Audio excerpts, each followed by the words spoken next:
So did you know her prior to getting in the military? Yes. You did? How'd she feel about that? Well, I'm patriotic. I don't want to say.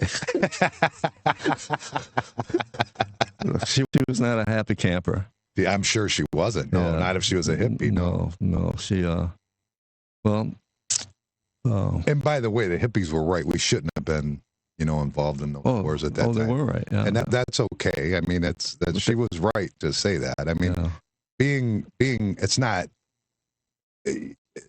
When you're right, you're right. I mean, that's it's like they say, if it's proven, it's not a conspiracy anymore. You know what I mean? And when you're right, you're right. They were right. So back then, nobody knew what was going on. Not really, no. As an 18-year-old, we were all draft bait. We pretty much said we're going to get drafted.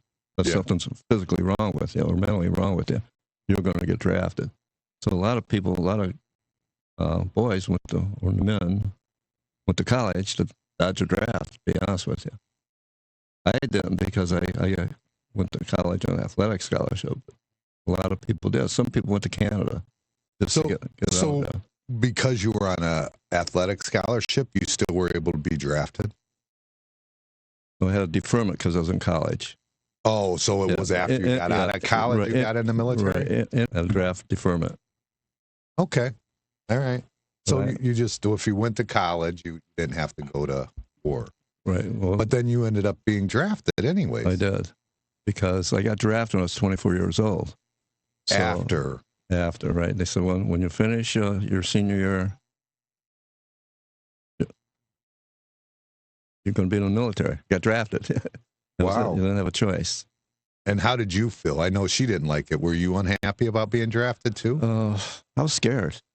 Because all you heard and all you saw was people getting killed and injured in Vietnam. Yeah, I remember kid. I remember we would run into people all the time, my dad's friends and stuff, that would have maybe a leg gone or their arm would be really messed up or they'd have some crazy scar and it was all stuff from Vietnam. Yeah.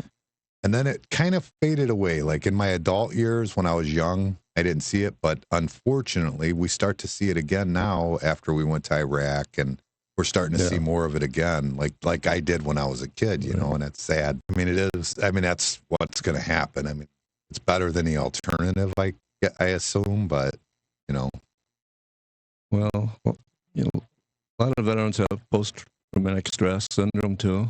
And that you don't see. They're suffering now. A lot of them, they don't talk about it. Although I guess